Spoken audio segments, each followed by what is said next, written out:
Cumprimento a todos com a paz do Senhor. Seja muito bem-vindo. Você está no canal Estudos da EBD com o professor Marcelo Gomes. Sou o presbítero Marcelo, congrego na Igreja Evangélica Assembleia de Deus. E aqui no canal temos comentado as lições de jovem e também a lição de adulto. Você que está chegando agora, quero convidar a você a estar se inscrevendo no canal para juntos estarmos estudando esse importante assunto. Também está compartilhando se você gostar do vídeo, está dando seu like e ativando o sininho para que possa receber as próximas notificações. Estaremos trabalhando nesse trimestre, como já temos aqui falado, estamos continuando ao assunto, da orientação de Paulo a Timóteo em várias áreas da vida ministerial, também da vida cristã. E nesta lição estaremos falando sobre instruções que ele dá ao apóstolo a Timóteo sobre como se comportar dentro da igreja. A lição de número 7 é a lição de jovens, 13 de agosto de 2023, instruções a Timóteo. O nosso texto principal diz: todas as coisas me são lícitas, mas nem todas as coisas convêm. Todas as coisas me são lícitas, mas eu não me deixarei dominar por elas. 1 Coríntios capítulo 6, versículo 12. O resumo da lição: a igreja tem um relevante papel como coluna e firmeza da verdade, e trata do ministério da piedade, que é a sublime revelação de Cristo. Então será mais ou menos dentro deste viés que estaremos trabalhando aqui. A nossa introdução. Nessa lição deste domingo, estudaremos os 3 últimos versículos do capítulo 3 da primeira carta de Paulo a Timóteo. Apesar de ser um trecho pequeno, tem riquíssimo conteúdo. Nele, Paulo expressa o seu desejo de rever Timóteo, possivelmente na própria Éfeso. Fala do relevante papel da igreja como coluna e firmeza da verdade e trata do mistério da piedade, que é a sublime revelação de Cristo, o Filho de Deus encarnado, ressurreto e glorificado. Então estaremos tratando esses assuntos agora adiante. Refletimos a respeito do conteúdo da verdadeira mensagem cristocêntrica e os perigos de um evangelho público-moral dominado pelo evangelho social. São faces diferentes de um mesmo problema. Manter a essencialidade bíblica da pregação é um grande desafio para a igreja em todos os tempos. Então nós vamos trabalhar um pouco sobre essa igreja, esse comportamento que temos dentro da igreja e essa pregação, como diz aqui, pública e moral, que tem dominado um evangelho, denominado evangelho social, onde está mais preocupado com a vida social, do que com a vida espiritual das pessoas. E neste evangelho, muitas vezes, por se preocupar com a vida social, não há confronto de pecado, simplesmente pregam o amor de Deus e abandonam o juízo de Deus que virá para aqueles que desobedecem. É o evangelho que tem tentado colocar as pessoas no centro e não Jesus Cristo. É mais antropocentrismo do que cristocêntrico, Então é isso que estaremos falando aqui. O propósito de Paulo, uma palavra pessoal. Com a expressão escrevo-te estas coisas, Paulo volta a dar um tom bem pessoal ao seu texto, principalmente ao que diz respeito a esperar ir ao encontro de Timóteo, bem depressa.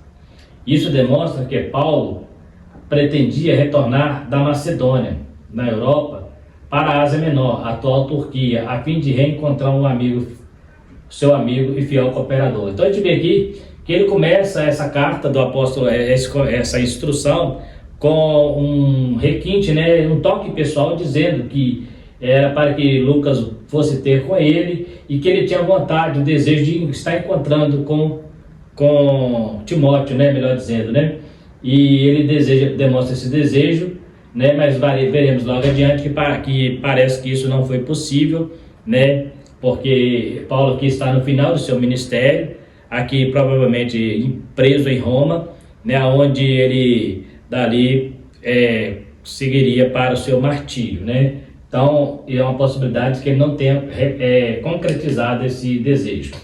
Como já estudamos, Paulo escreve sua primeira carta a Timóteo durante a viagem missionária que fez depois de seu primeiro aprisionamento em Roma, quando visitou Creta, onde deixou Tito, e algumas cidades da Ásia Menor, como Mileto e possivelmente a própria Éfeso. De Mileto seguiu para Troade, Roma, Macedônia, Filipos, Tessalônica e Bereia, região de onde escreveu a primeira carta a Timóteo. Então, nós vemos aqui que nós estamos falando aqui da sua última viagem, né, onde ele fez ali suas viagens e andou por toda a região da Macedônia, Filipos, que é a primeira cidade da Macedônia, né, onde ele recebe aquela visão que eles dizem para ele: atravessa-nos a Macedônia e nos ajuda. Então, dali para Tessalônica, Bereia, e foi dali de onde ele escreveu a sua primeira carta, né, a Timóteo.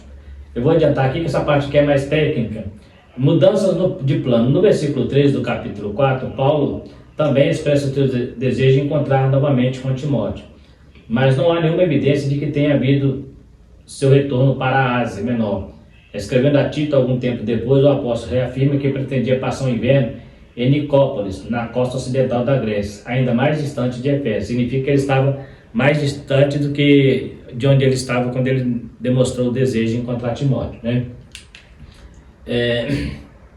O mais provável é que, saindo da Ásia Menor pela cidade de Troade, Paulo tenha visitado a Macedônia, descido a Corinto, na Caia, e de lá seguido para Nicópolis, onde provavelmente foi preso e levado a Roma. Assim como qualquer um de nós, Paulo também fazia planos, mas ele havia entregado a sua vida totalmente à direção de Deus, o que inclui sofrimentos e o próprio martírio. Fazer a vontade de Deus é sempre o melhor. Então nós vemos aqui que Paulo demonstrou ali seu desejo de encontrar Timóteo, mas isso não foi possível porque, segundo a viagem que ele seguiu ali na sua terceira viagem, ele foi preso em Roma e dali, né, foi preso e dali levado para Roma, de onde, segundo a tradição, ele não saiu mais, ele ficou ali até o seu martírio, segundo a tradição. Então ele teve aquele desejo de encontrar o teu amigo, mas porém não teve a condição de ter concretizado aquele desejo. Como diz o comentarista, fazer a vontade de Deus é sempre melhor, e muitas vezes nós temos muitos anseios, até mesmo no reino de Deus, mas quando colocamos Deus na direção, né, muitas vezes aquele anseio que nós temos, aquele desejo, costuma não ser, né, algumas vezes a vontade do Senhor, e Ele pode mudar a nossa direção, né, porque Deus conhece o nosso caminho, né, e conhece muito melhor do que nós as consequências das atitudes que tomamos. Então, por isso é importante nós, no reino de Deus, ser como o apóstolo Paulo, um grande homem de Deus, mas mesmo com seus anseios, ele sabia que Deus estava na direção da sua vida, né? É importante nós termos isso em mente, tudo que formos fazer, ainda que desejamos, né? Ainda que temos aquela ansiedade de receber aquilo, mas precisamos entender que, contudo, deve permanecer a vontade do Senhor e não a nossa, né? Mas se tardar, né? Então a gente vê aqui que ele demonstra uma dificuldade, né? Ele percebe assim, mas se tardar ou muitas vezes se não acontecer, ao mesmo tempo que esperava logo rever Timóteo, Paulo cogitava que a sua viagem pudesse demorar. Assim enviou por carta suas instruções. O apóstolo se mostra precavido e diligente, fazendo o melhor uso possível do principal meio de comunicação da época. Timóteo ficou devidamente suprido de orientações pastorais complementares àquelas que havia recebido pessoalmente, lá no 1 Timóteo capítulo 3, né? Quando usadas sabiamente, os meios de comunicação são uma bênção. Eles podem nos edificar individualmente e a toda a igreja. Então aqui o comentarista ele usou, né, um argumento porque está se referindo aos meios de comunicação que temos em mãos. No caso do apóstolo Paulo, o meio que ele tinha eram as cartas, né? Não tinha outro meio de comunicação para estar orientando a Timóteo. Então tinha ali as cartas que eram escritas e alguém levava essa carta e entregava em mãos, né? Muitas vezes não tinha também sistema de correios como temos hoje. Então alguém que era o mensageiro que levava essas cartas, né? Era chamado também dos atalaias, aqueles que traziam notícias da guerra ou levavam notícias para a guerra, né? Então, nós encontramos Davi, por exemplo, ele indo, né, na batalha para ver como estavam os irmãos para trazer resposta ao seu pai. Então, era um costume, era o meio que eles tinham na época, de ou verbalmente ou por carta, né, enviava aquela carta, né? Hoje nós temos muitos meios de comunicação, né, muitos meios de comunicação que nos traz, né, uma facilidade imensa para podermos estar levando instruções, estar recebendo instruções, estar levando orientações, recebendo também orientações, né? E também, infelizmente, tem aqueles que usam esses meios que nós temos hoje disponíveis para o negativo, né? Tanto no reino de Deus, para expor coisas que não edificam, né? Hoje temos, por exemplo, na mídia muitos sites de fofoca, onde as pessoas ficam procurando erros em pastores, erros em igreja, né? E traz ali um grande debate, traz confusão na cabeça das pessoas, né? Infelizmente tem gente que usa a mídia porque ele não está preocupado com o reino de Deus, está preocupado em aparecer, né? Está preocupado hoje, como temos, né, na nossa era das redes sociais, está preocupado mais em visualizações do que realmente fazer aquilo que é a vontade de Deus, usando o meio de comunicação para se autopromover, né? Mas aqui nós encontramos o Paulo usando para promover o reino de Deus, né? A igreja é do Deus vivo. Como convém andar? A construção gramatical utilizada por Paulo nos permite entender que o ensino não era somente para Timóteo, mas para todos os cristãos, os crentes de Éfeso e, via de consequência, para os cristãos de todos os tempos, pois visava a igreja do Deus vivo. São instruções quanto ao comportamento de todos que são chamados para pertencer à família de Deus na nova aliança. Então ele entra mostrando, ele orienta Timóteo sobre sua vida ministerial, como ele deve se portar na igreja, mas também dá instruções a Timóteo para que ele levasse para a igreja, para ensinar como deve se portar na casa de Deus. Então Timóteo não era só um mensageiro de levar doutrina, mas as doutrinas fundamentais do apóstolo Paulo estavam incutidas nessas cartas também. Então ele não só levou instruções ministeriais, mas também doutrinárias para essas igrejas, né? Levou ali doutrinas, como se portar na casa de Deus, que é a casa do Deus vivo, né? Então ele não tinha só instruções ministeriais, mas também instruções para a vida cristã, né? E essas instruções é a que nós temos hoje em mãos, que também serve para a igreja da atualidade, porque a palavra de Deus ela é imutável, né, e não está presa a tempo, ela é atemporal. Então as mesmas instruções que Paulo deu a Timóteo é aquelas que nós temos em mãos hoje e que nós usamos, né, dentro da vontade de Deus. Então Paulo, quem sabe, talvez não imaginaria que alcançaria tão longe, né, as suas instruções, né, mas ele sabia que ele estava contribuindo para o reino de Deus. A casa de Deus. O sentido aqui não é físico. Paulo não está referindo ao templo como um edifício, mas ao corpo místico de Cristo. Místico que vem no sentido de ser misturado. A igreja formada pela reunião de todos os santos, quais são o templo do Espírito Santo. A habitação permanente de Deus. É a universal assembleia da igreja dos primogênitos que está escrita nos céus. Então Paulo, ele deixa aqui bem claro, né, que ele não está se referindo a templo. É até importante ressaltar que nesse período não existia templo, a igreja não tinha um templo igual temos hoje, né, espalhado por todo o mundo, né, onde você vai ter um templo cristão. Naquela época não tinha templo. Então, quando ele fala igreja, estava referindo ao povo, às pessoas, que realmente a igreja do Senhor são as pessoas e não o templo, né? Nessa época não existia templo, até porque estava ali no período das perseguições, né? Logo após as cartas de Paulo, começou a partir de Nero ali uma grande perseguição. A partir do ano 64 depois de Cristo, começou uma grande perseguição aos cristãos, também aos judeus, e ali houve a dispersão do povo. Então eles não tinham onde congregar. Muitos deles, lá do primeiro século, congregavam em cavernas, escondidos, então não tinha templo. Então quando ele fala casa de Deus, não está referindo a uma estrutura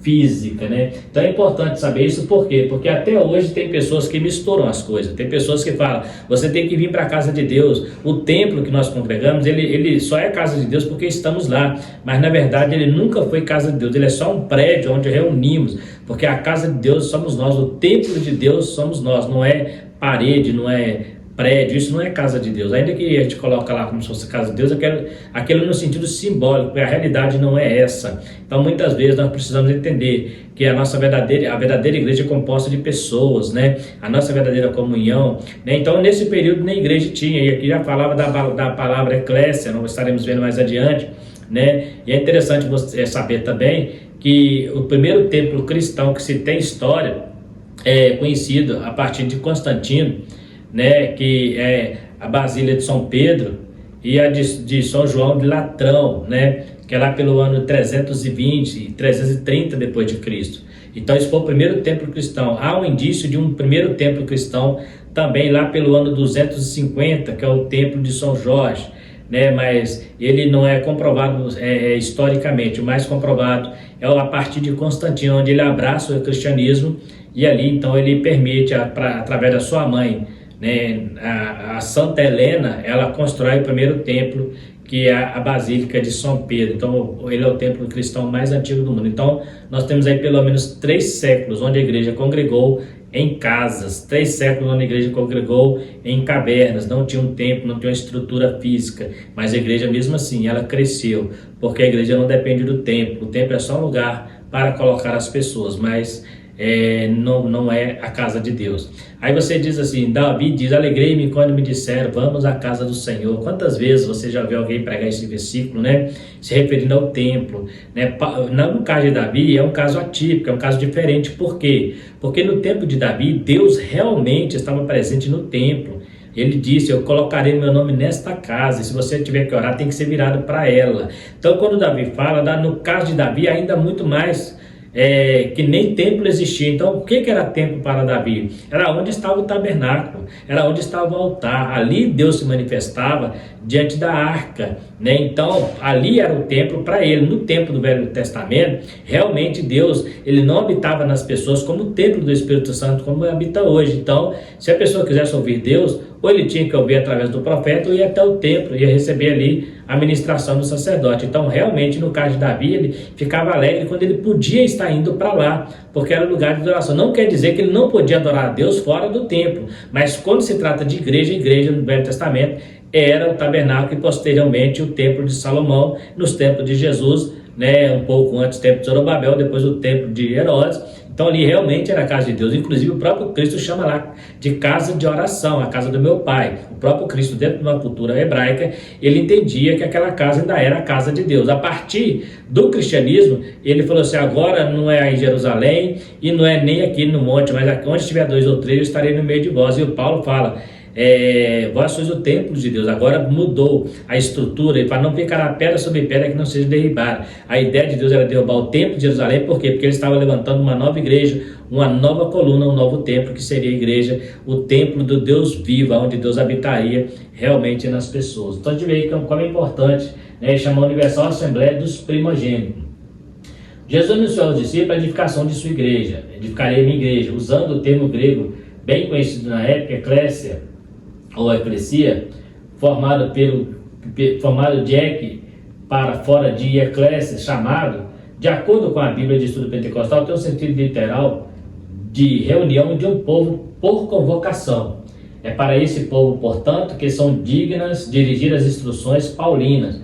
Onde quer que nos reunamos, precisamos nos comportar de acordo com a palavra de Deus. Então é importante entender também que o termo eclésia, ele se tornou um título da igreja, mas a palavra eclésia lá no original, no grego, é uma reunião, era chamada aquelas assembleias, onde reunia ali os principais da sinagoga para resolver problemas, né? Era o Senado. Então ali era uma eclésia, aquele pessoal que era separado para resolver algo, para discutir algum assunto.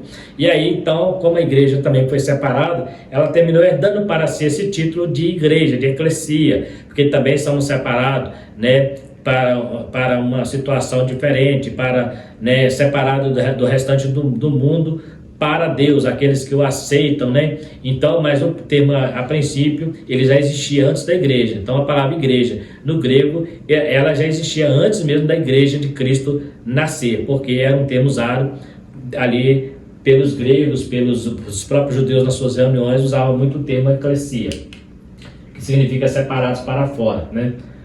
O Deus vivo, a expressão igreja do Deus vivo, contrasta com os inúmeros templos dos deuses pagãos da época, ídolos mortos que não podiam esboçar nenhuma reação ao culto que recebiam. Ali mesmo em Éfeso, muitos haviam se convertido a Cristo, abandonando seus ídolos, e o que causou um grande alvoroço na cidade. Então, segundo o comentarista, o apóstolo Paulo está fazendo um contraste entre a igreja que existia, agora estabelecida, o cristianismo, em comparação aos deuses, né, que era adorado inclusive em Éfeso. Então houve problema inclusive com a Diana dos Efésios, né? A gente conhece muita história, está em Atos. Era um povo entregue à idolatria, um povo que entendia que tinha que estar no templo para adorar a Deus. Agora Cristo vai e arrebata essas pessoas que outrora estavam na idolatria e traz para dentro de uma igreja, aonde na verdade não existia um templo constituído, mas existia a igreja do Senhor, a igreja do Deus vivo, em contraste com um Deus idólatra que não poderia fazer nada por eles, né? Hoje, igualmente, precisamos ter fé e convicção de que estamos servindo ao Deus vivo. a um Deus vivo. Não podemos perder a poderosa presença de Deus em nossa vida individual e coletivamente. Precisamos orar fervorosamente, dedicar tempo nos exercitando em piedade ou devoção, o que inclui a prática da disciplina espiritual, que nos levem a conhecer e amar cada vez mais a Deus. Então, o comentarista está mostrando aqui que nós precisamos cada dia estar exercitando esse título, fazer jus a esse título de igreja do Deus vivo, né? Porque tem igrejas que têm se levantado, mas não são igrejas do Deus vivo, são igrejas, são eclésias que estão voltando a princípios mundanos, usando o próprio nome de Cristo, mas não são cristãos, porque para ser cristão tem que seguir os seus mandamentos. Então nós precisamos incluir em nossa vida a dedicação de estar exercitando a piedade, a devoção, tudo aquilo que é pertinente ao cristianismo, tudo aquilo que é pertinente à igreja cristã. E o maior exemplo nós temos lá na igreja primitiva, onde isso era praticado naturalmente, não havia nenhum esforço, nenhum sacrifício para os cristãos primitivos praticar a devoção, né, as disciplinas espirituais, e estar sempre mais próximo de Deus, né? Mistério da piedade, coluna da verdade. Mais do que um sentido geral, verdade aqui tem um sentido fundamental e específico, que é o mistério da piedade. Esse mistério, ou razão de nossa devoção a Cristo, a palavra de Deus encarnada em torno de quem estão escondidos os tesouros da sabedoria e do conhecimento. Então, por que é um mistério? Porque a Bíblia diz que nem tudo Deus revela, mas Deuteronômio 29 fala que coisas encobertas é para o Senhor e para aquele que quiser revelar. Então a igreja nasce nesse viés de algo que estava escondido, né? De algo que aos poucos foi se manifestando ao mundo, e Deus foi trazendo para essa igreja grandes revelações que outrora era mistério, e continua ainda muitos mistérios dentro deste caminhar da igreja, né? Para proclamar essa verdade, os líderes de Éfeso precisavam ter uma firme estrutura moral e espiritual. Por isso, as qualificações apresentadas por Paulo eram fundamentais. O enfraquecimento da liderança compromete a mensagem, isso é fato, né? Um líder que ele é fraco, um líder que não tem compromisso com a doutrina, que não tem compromisso com a palavra, automaticamente as suas ovelhas vão estar desnutridas, ou vão estar nutridas com alimento nocivo, né? Que não vai trazer saúde, mas vai trazer enfermidade. Hoje existem muitas igrejas lotadas de pessoas vazias de Deus. Existem muitas igrejas lotadas de pessoas que acham que estão saudáveis, mas estão doentes espiritual. Por quê? Não só pelo fato delas estarem ali, mas pelo fato de que o seu líder é uma pessoa fraca, é uma pessoa que não segue os princípios que Paulo mandou aqui, orientou a Timóteo. Paulo, antes dele ensinar a igreja, ele teve que ensinar o seu líder. Antes dele fortalecer uma igreja, ele entendia que tinha que fortalecer Timóteo. Paulo entendia o seguinte: eu tenho que primeiro moldar o caráter de Timóteo como um grande homem de Deus, para que ele seja referencial, para que através dele, né, a igreja possa crescer. Porque se existem bons líderes, existe boa congregação. Se existe um líder forte, existe uma congregação forte. Mas se o líder for fraco, com certeza essa congregação vai ser uma congregação fraca. Porque ele tem que ter força para não ser reprovado diante dos que estão sendo liderados, né? A Bíblia diz que ele tem que tomar cuidado para que, ensinando a outros, ele mesmo não venha a ser reprovado. Então, nós vemos aqui que a igreja é a coluna da verdade. É interessante que a igreja como coluna, toda a verdade está dentro da igreja. Não adianta alguém querer trazer uma meia verdade, uma verdade relativa. A igreja nasceu pela verdade, porque ela nasce através de Cristo, que ele é o caminho, a verdade e a vida. Então a igreja se tornou a coluna dessa verdade, sustentação da palavra de Deus, né? Há um risco enorme de se tentar reduzir o evangelho a uma pregação moral pública, enquanto as qualificações individuais vão sendo desprezadas. Em tempos trabalhosos, não são poucos os que estão reduzindo o evangelho à defesa de pautas públicas, uma pregação aparentemente espiritual, mas bem afastada da mensagem cristocêntrica. Isso aqui é interessante, porque o comentarista mexeu aqui no assunto que está muito em voga hoje. Primeiro, uma pregação moral pública, ou seja, pregando só aquela moral pública. O que é a moral pública? Muitas vezes a moral pública não quer dizer que seja uma moral cristã, é uma moral regida por conceitos públicos, por conceitos da sociedade, né? E a igreja tentando, em vez de tentar mudar isso, ela está tentando se adaptar a isso, né? E aqui ele fala que em tempos trabalhosos não são poucos os que estão reduzindo a defesa de pautas públicas. Nós temos uma grande pauta pública que tem sido discutido hoje pela igreja, que é o caso de conceito de família, né? A gente vê aí as pessoas tentando impedir, né, quebrar princípios de família, e a igreja está aí procurando eleger deputados, senadores e até mesmo presidente para ver se combate essas ideias. Só que as pessoas esquecem que este não é o papel da igreja, né? O mundo jaz no maligno, então o conceito de família vai ser quebrado de qualquer maneira, mesmo nós orando, mesmo nós colocando candidatos lá, isso não vai mudar. O que vai mudar é que para as pessoas mudar, a igreja não vai mudar essas pessoas, só consegue mudá-las a partir do momento em que essas pessoas entram para dentro da igreja, que é a coluna da verdade. Então, para que essas pessoas mudem, por exemplo, ainda que eles quebrem o conceito de família, né, e aqueles princípios que a Bíblia estabelece, e tentam lançar novas ideias, a igreja está tentando mudar isso no Brasil. A gente vê pastores aí brigando, não vou aceitar isso, não vou aceitar aquilo. Pouco tempo tinha levantado a hipótese de colocar na certidão de nascimento cuidador, em vez de colocar pai e mãe, por causa dos movimentos contra os princípios cristãos, e pastores ficando nervosos, falando que ia para Brasília, fazer aquele monte de coisa. Isso não é papel da igreja. Pode mandar colocar o que quiser lá no papel, mas a igreja continua seguindo a palavra de Deus. Então, ainda que um dia não haja família nos padrões bíblicos, aqueles que estão dentro da igreja, que é a coluna da verdade, vai continuar mantendo os padrões bíblicos, porque a igreja, as pessoas só mudam a partir do momento que elas entram para a igreja. Não adianta eu querer ir lá no mundo e tentar mudar lá o plenário, tentar mudar lá a Câmara dos Deputados, tentar mudar o Senado. Não adianta, eu não vou conseguir fazer nada ali, muito pelo contrário. Cada vez nós temos muito mais deputados lá do que tínhamos há uns 20 anos atrás, temos muito mais senadores, e a coisa está só piorando. Aí você fala, será que eles não fazem nada? Na verdade é porque eles não têm força, porque não é o papel da igreja, né? Então nós temos lá quantos deputados nós conhecemos aí,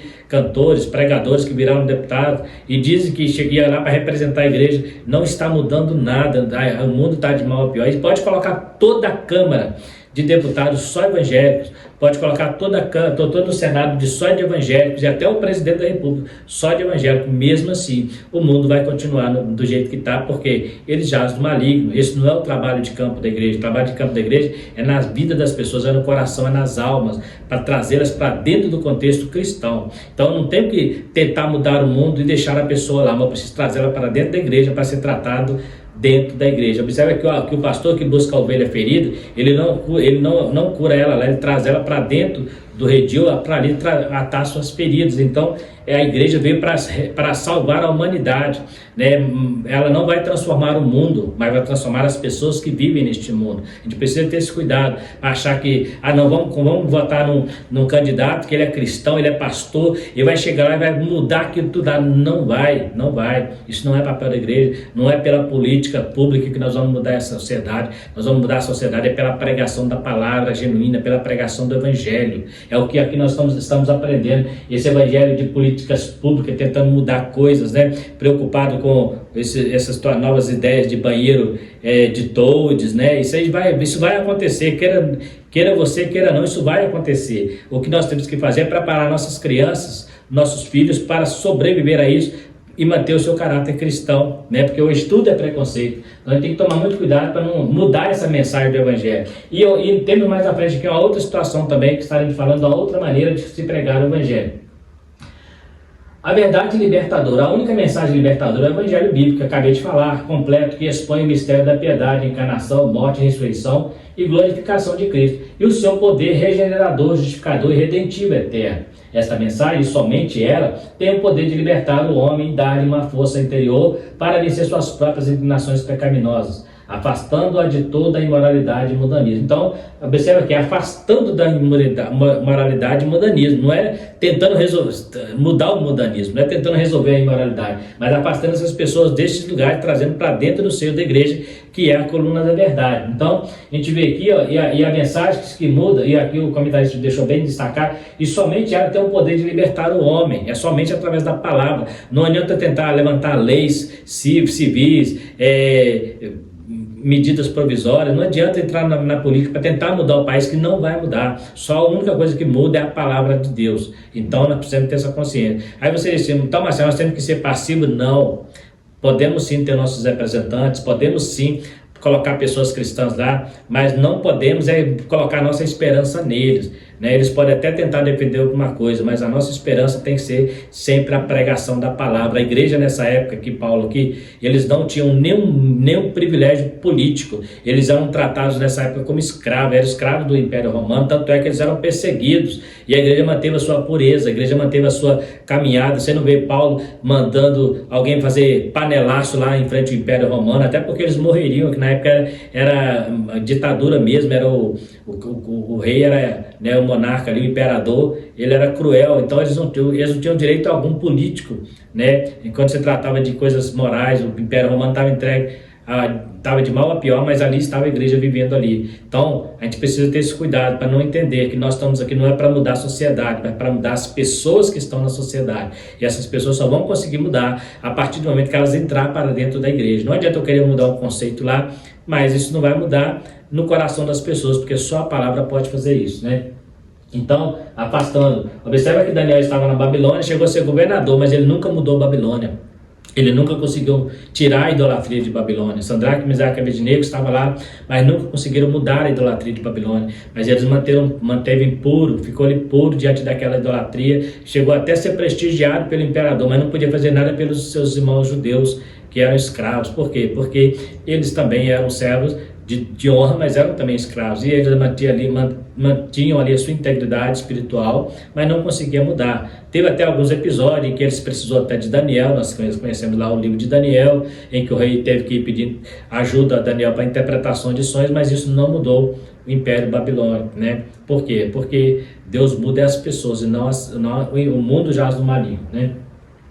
Uma pregação moral, portanto, é como atacar as consequências de um problema, deixando inatingível a causa. Isso é o que tem sido feito com parte da pregação evangélica, fazendo dela um discurso político, na vã esperança de transformação da sociedade. Então o que a gente faz? A gente vai tentar resolver um problema, mas sem medir as consequências. É aquele famoso ditado assim que nós usamos: não, Jesus é amor, né? Tem que deixar as pessoas vir do jeito que está, né? Hoje, se você pregar contra certo tipo de pecado, eles dizem que é discurso de ódio. Não é discurso de ódio, na verdade você está tentando libertar a pessoa do inferno, você está tentando salvar a pessoa, mas como eles querem que a gente aceite as ideias deles, fala que é discurso de ódio. Mas aqui o comentário está falando o seguinte, que atacar é como atacar as consequências de um problema, deixando inatingível a causa, né? Eu estou tentando resolver um problema sem tratar a causa. Então eu preciso ter cuidado de saber trabalhar, né? A gente aceita na igreja todo mundo, mas não aceita tudo. A pessoa pode vir, mas tem que mudar de comportamento, né? Tem que ser transformado, tem que nascer de novo, como Nicodemos, né? O necessário é nascer de novo, né? Então nós não podemos fazer disso um discurso público na vã esperança de transformar a sociedade. Não vamos transformar a sociedade, né? O problema da humanidade, afinal de contas, não é primeiramente coletivo, mas individual. Não existe libertação da sociedade se os indivíduos permanecem presos em delitos e pecados. Homens imorais jamais construirão uma sociedade moralmente sadia. O que eu acabei de falar, não tem como você mudar a sociedade, né? Porque o problema é mais individual. Então não existe libertação da sociedade se os indivíduos permanecem presos ao delito de pecado. Então eu preciso tirar essas pessoas do pecado para que ele entenda que a sociedade está errada e precisa ser mudada. Então é individual, é pessoal, você tem que mudar a pessoa, você nunca vai mudar a sociedade. Homens imorais jamais construirão uma sociedade moralmente sadia. Se ele está no pecado, jamais ele vai construir. Então nunca se houve na história em que a igreja ela conseguiu mudar uma sociedade, e quando ela se uniu a alguma sociedade, foi desastrosa as suas uniões, né? Nós vamos ver mais adiante falar sobre isso também, né? O verdadeiro evangelho, portanto, apresenta a Cristo, o homem perfeito, o único que tem poder de libertar, perdoando os pecados e produzindo uma profunda transformação do caráter. É a obra da regeneração, pela qual se inicia um processo progressivo e permanente, que é o crescimento em santificação. Somente a graça de Deus nos faz alcançar virtudes espirituais como domínio próprio e fruto do Espírito. Então não tem jeito, é sempre a palavra de Deus, é sempre Jesus Cristo que vai transformar. Então a pessoa, para ser transformada, precisa aceitá-lo. Não adianta a pessoa querer mudar de vida sem aceitar a Cristo e os seus mandamentos. Também não adianta dizer que aceita Cristo, mas não segue o que ele diz, né? Ele mesmo falou: vocês estão como o profeta diz, vocês estão junto de mim, mas o teu coração está longe. O que ele estava dizendo? Que as pessoas estavam do lado dele, mas não queriam seguir a sua doutrina, né? Então precisa haver essa mudança. Conteúdo da mensagem. Aqui nós temos um caso aqui que isso é fato. As igrejas da Europa e dos Estados Unidos da América vivem trágico resultado de um processo de declínio da pregação. Isso, infelizmente, se projeta no Brasil com as facetas próprias dos pais de um país tropical e continental altamente eclético no campo evangélico. Então nós vemos aqui que na Europa, hoje nos Estados Unidos existem igrejas mortas espiritualmente, igrejas racistas inclusive, igrejas preconceituosas que não seguem princípios da palavra, são igrejas que seguem comportamentos contrários ao que foi ensinado no princípio. E é interessante que são países que foram até colonizados por cristãos, o caso dos Estados Unidos. Hoje na Europa tem igrejas que estão se fechando, as pessoas estão vendendo os templos, e transformando em outras coisas, que as pessoas não querem mais para a igreja. Por quê? Porque lá no início da reforma, bem depois da reforma um pouquinho, principalmente pro lado da Inglaterra, o anglicanismo começou a se unir, com o Estado. O rei Henrique, por exemplo, chegou a fabricar, criar a Bíblia King James e chegar a dizer que ela tinha a mesma autoridade das escrituras sagradas, com uma nova tradução. E ali o Estado se uniu à igreja e ali começou a pregar um evangelho morno, um evangelho frio, sem princípios cristãos. Voltou algumas práticas, inclusive do catolicismo,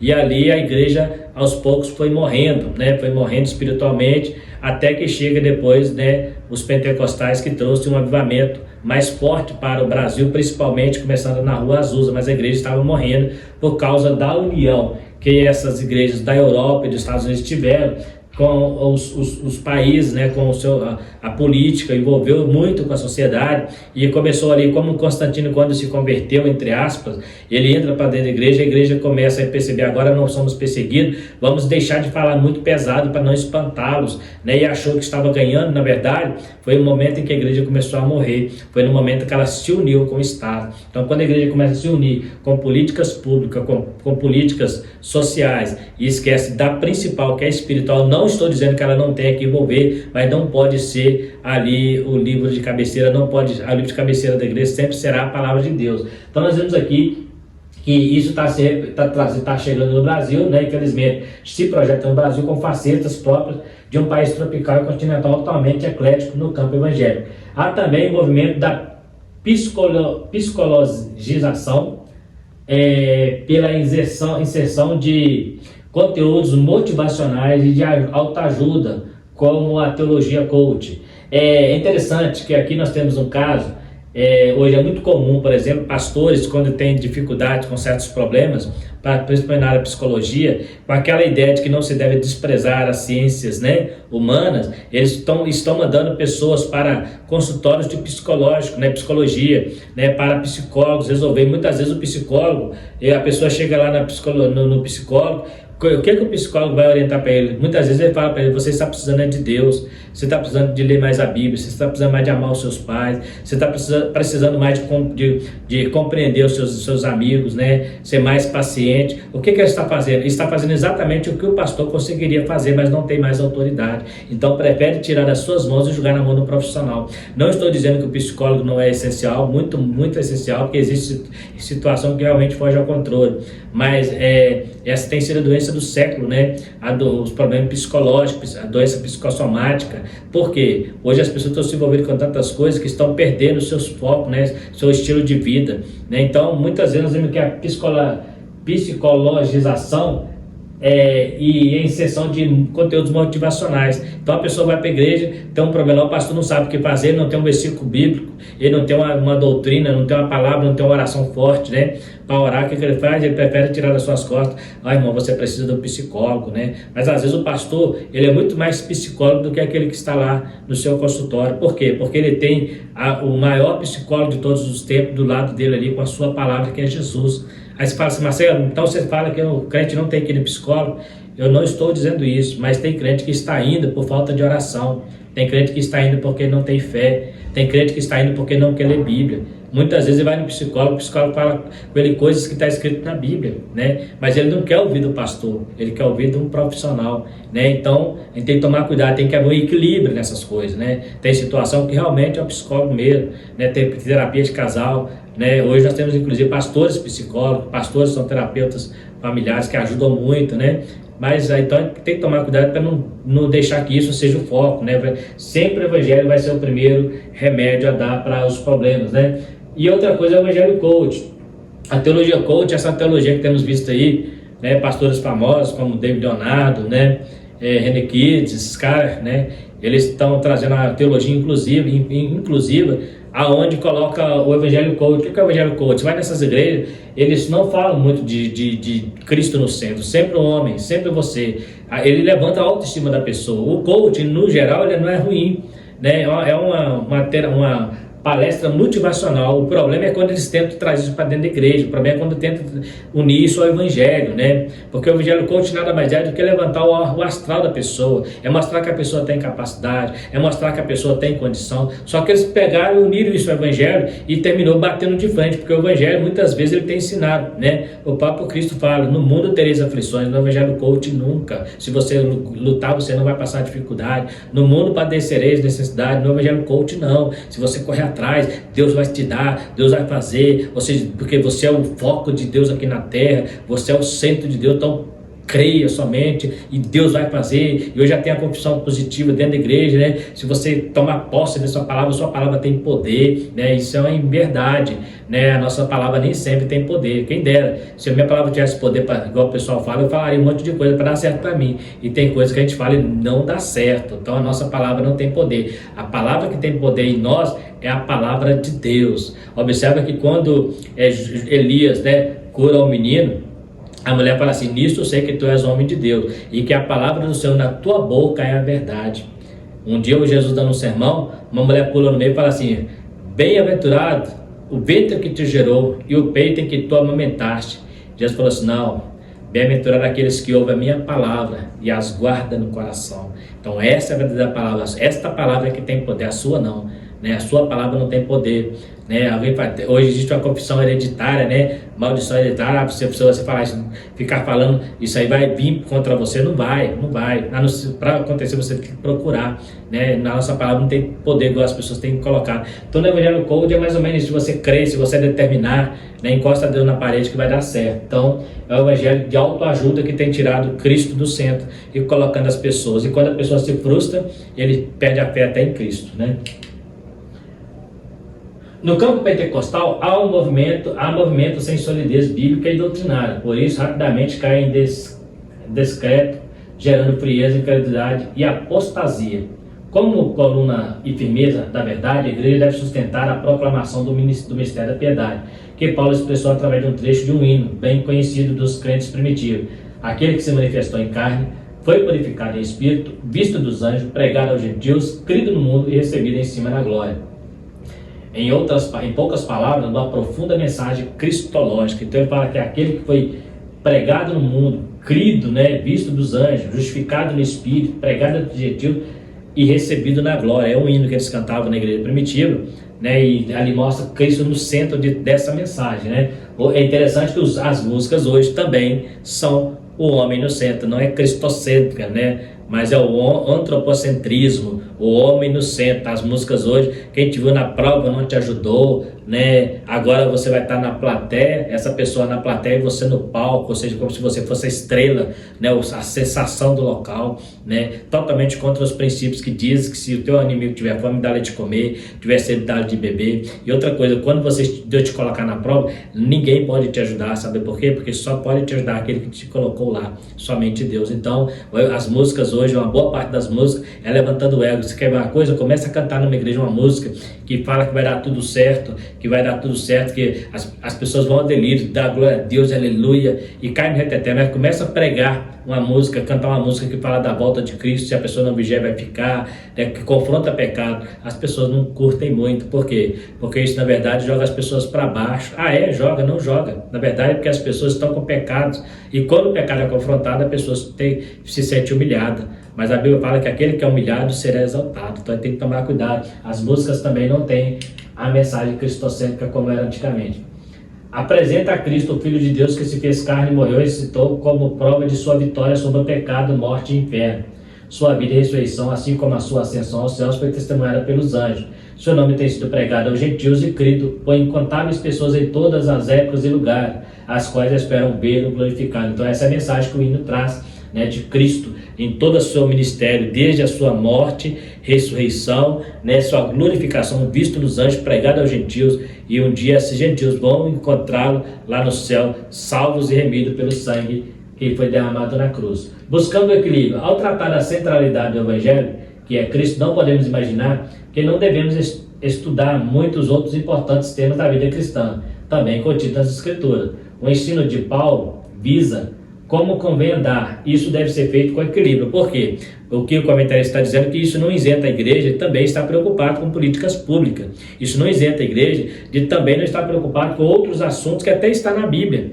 O que o Paulo está dizendo é que eu preciso ter cuidado, ter equilíbrio para saber como convém andar, até onde é conveniente isso para mim, até onde isso é necessário, até onde isso vai mudar a minha vida em alguma coisa, vai mudar a vida de alguém, né? Então é isso que eu preciso entender, porque tem coisa que, igual eu falei, vai mudar, tem coisa que não vai. Igual eu falei agora há pouco sobre a igreja querer mudar a ideia do conceito de família no mundo. Não vai mudar, porque o mundo já tem o seu conceito pré-definido. Então nós temos que manter o nosso conceito cristão e pregar esse conceito para a sociedade. E se a pessoa quiser mudar o conceito, não tem como ele mudar se ele estiver lá. Ele precisa sair deste meio para ele entrar na nova comunidade de fé, aonde vai ser ensinado o verdadeiro conceito cristão. Então a igreja precisa ter esse equilíbrio, para também não achar que tudo é espiritual, né?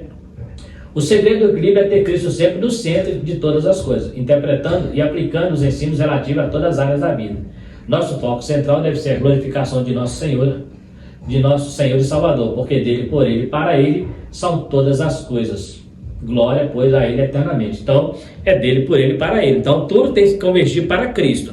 Então, se eu estou fazendo algo, mas esse algo vai entrar de encontro a alguma doutrina que Cristo pregou, ou algum princípio cristão, esse algo não deve ser feito. Então, tudo tem que convergir para Cristo. A Bíblia fala que tudo contribui para o bem daquele que ama a Deus e que busca pelo seu decreto, né? A nossa conclusão, em tempos tão trabalhosos como tantos fundamentos destruídos, é imperativo que, como igreja, cumprando o nosso papel de defesa e proclamação da verdade, que é Cristo e o seu Evangelho pleno. Para essa importante missão, precisamos manter um comportamento apropriado, cumprindo fielmente a palavra de Deus. Isso não é possível com as nossas próprias forças, mas a graça de Deus nos capacita. Então, olha que interessante, não é possível com as minhas próprias forças. Quando eu falo força aqui, está falando de tentar resolver do meu jeito, né? Tem que ser do jeito de Deus, de acordo com a sua palavra, de acordo com a orientação que Ele nos dá. Então, eu tenho que estar sempre pedindo ao Senhor para me orientar em todas as facetas da minha vida, tudo aquilo que eu for resolver, eu preciso sempre pedir a Deus uma direção. É lógico que é evidente que tem coisa que Ele vai me dar a direção, mas quem vai resolver sou eu. Mas eu sempre preciso estar atento aos sinais que Deus nos dá em toda faceta da nossa vida, para que não venhamos quebrar a cara lá na frente. Então está aí mais uma lição onde falamos sobre a igreja de Deus, explicamos que a igreja de Deus aqui não está sempre na templo e nem a estrutura, mas sim a igreja como organismo vivo, aquela igreja que vai encontrar com o Senhor. Dentro dessa igreja existem pessoas que estão lá, que não fazem parte desta igreja, congregam lá, mas não são crentes de verdade. Então aqui está falando da verdadeira igreja, a coluna da verdade, aqueles que estão fiéis aos princípios, ao mandamento da palavra e estão esperando a volta do Senhor Jesus Cristo. É esta igreja que Paulo está orientando a Timóteo, que ela mantenha como coluna e firmeza da verdade em meio a um caos que estava a sociedade da época e que temos vivido nas nossas épocas também, um caos tremendo na nossa sociedade, onde os princípios e valores têm sido quebrados, né, e tentado colocar coisas que outrora eram abomináveis até mesmo para o pecador, né? Mas estamos aí como igreja do Senhor, tentando manter a cada dia de pé a nossa postura em Cristo, firmado na rocha e levando esse evangelho, quer queira, quer deixe de ouvir, nós temos que pregar a palavra do Senhor. No mais, quero agradecer a todos vocês que ficaram até o final do vídeo, muito obrigado, né? Mais uma vez convidando a você que se inscreva no canal para estar nos ajudando, você que ficou até o final. Se você tem gostado do vídeo também, compartilhe com seus amigos, com quem você conheça, né? Também dê o like, um joinha ali, nos ajuda muito na divulgação do canal, né? Ative o sininho para receber as próximas notificações, que é a sequência da lição. E também, se você tiver dúvida, tem toda a liberdade de estar perguntando nos comentários abaixo, inclusive discordando também. Eu gosto de dizer que eu sou muito flexível, né? Tenho minhas opiniões, mas eu sei respeitar a opinião alheia, ainda que eu não concorde, eu respeito. E a gente sabe que tem que ser assim, né? Para se dar bem em meio à sociedade, onde existe uma divergência de opinião muito grande. Contudo, a nossa verdadeira base de opiniões não pode ser absoluta. A verdadeira base de opinião nossa tem que ser a palavra, que essa sim é absoluta. No mais, fiquem todos com Deus e até a próxima lição, se Deus quiser.